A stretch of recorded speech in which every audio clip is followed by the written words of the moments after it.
घर से निकले सुबह तकरीबन 8:30 बजे शुदरा कचहरी के पास दो ग्रुपों में फायरिंग हो रही थी। किंची रक्षा की बैक साइड पे बैठे हुए काशिफ को फायर लगा और काशिफ जमीन पे गिर गया। पुलिस वाले तो कुछ कर नहीं सकते, क्यों रखी है हमारी पुलिस। अस्सलाम वालेकुम जी, मैं हूं नाया पदर। नाज़रीन, इस टाइम मैं उस बेबस माँ के साथ, मजबूर बाप के साथ मौजूद हूँ जिनका बेटा काशिफ 20 साल उसकी उम्र, जो अपने बाप के साथ काम पर जा रहा होता है। रास्ते में हवाई फायरिंग होती है, उसके दिमाग पर गोली लगती है और जो है वो अपनी जान से हाथ धो बैठता है। अस्पताल लेके जाते हैं, वहाँ के डॉक्टर्स जो है वो जवाब दे देते हैं, बल्कि वो तो देखते ही नहीं है कि कोई मरीज़ आया, इसको चेक ही कर लें, शायद इसको फर्स्ट एड दे देंगे, बच ही जाए।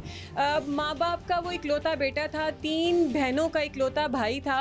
बच्चे के वालिद जो हैं और वालदा मेरे साथ मौजूद हैं। बच्चे के वालिद से पूछते हैं, बात करते हैं कि आखिर ये कैसे मामला पेश आया और क्या उन्होंने जो है FIR दर्ज कराई है। अस्सलाम वालेकुम सलाम। जी सर, ये कैसे मामला पेश आया, कहाँ जा रहे थे आप? हम काम पे आ रहे थे, घर से निकले सुबह तकरीबन 8:30 बजे शुदरा कचहरी के पास दो ग्रुपों में फायरिंग हो रही थी। हम किंची रक्षा की बैक साइड पे बैठे हुए उधर ही काशिफ को फायर लगा और काशिफ जमीन पे गिर गया। फायर कैसे लगा? फायर दो ग्रुपों में फायरिंग हो रही थी, हवाई फायरिंग हो रही थी। आप फिर अंदर गए कचहरी में, देखा, उनको बताया कि भाई ये मामला हो गया? बिल्कुल नहीं, कोई है ही नहीं था उधर। लोग भी वो अपनी जाने बचाने के लिए भाग भूग रहे थे और कोई भी नहीं था साथ।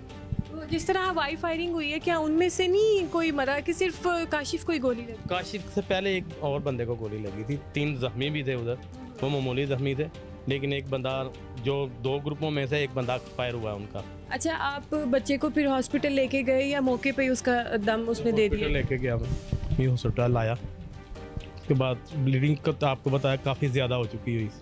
फिर डॉक्टरों ने तो इनके मामू वगैरह उनको पहले ही कह दिया कि जख्म गहरा है, तो बेहोश था बिल्कुल, वो तो होश में आया ही नहीं।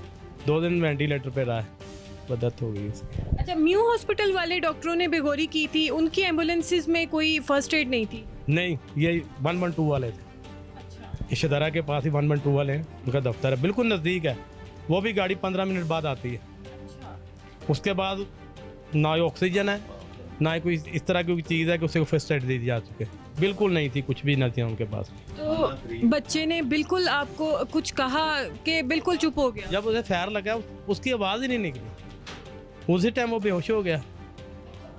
इसके बाद उसकी कोई आवाज़ नहीं। तो आपने FIR दर्ज कराई? FIR में आपको बताया कि FIR हमारी उन्होंने दर्ज नहीं की। तो सब यही कह रहे हैं कि FIR पे FIR नहीं होती।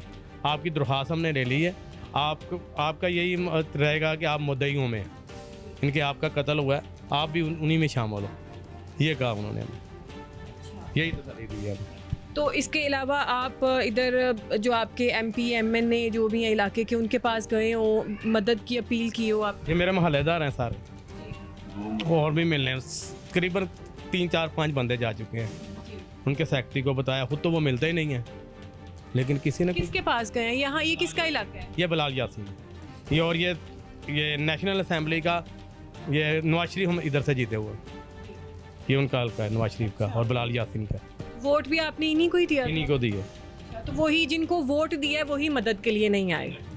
बिल्कुल ही जाहिर है, वोट लेना होता तो नजर आते। तो कितनी बार गए हैं आप वहाँ? तकरीबन ये मेरे मोहल्लेदार तकरीबन 4 से 5 दफ़ा जा चुके हैं। अच्छा, आपके अलावा आपके मोहल्लेदार भी जा चुके हैं, तो फिर भी उन्होंने कोई रिस्पॉन्ड नहीं किया? कह के आए सारे, लेकिन कोई भी नहीं। मेरा बेटा भी बेटा ही था। मुझे नवाज से मैं ये पूछती हूँ कि उसका भी अपनी औलाद होगी क्या? अल्लाह ना करे उसका ऐसे होता तो वो क्या खामोश बैठती, कुछ ना करती, ना जाती थाने, ना से पूछती कुछ, ये क्या कर रहे हैं हमारे लिए। वो पुलिस वाले तो कुछ कर नहीं सकते, तो क्यों रखी है हमारे लिए पुलिस? हटा दें उनको सबको, जैसे ही होना है काम वैसे ही होना है। जब गोलियाँ वैसे चलनी है, उनको होने वो चलनी है, वैसे भी चलनी है। तो पुलिस का भी यहाँ पे कोई काम नहीं है पुलिस का हमारे मुल्क में।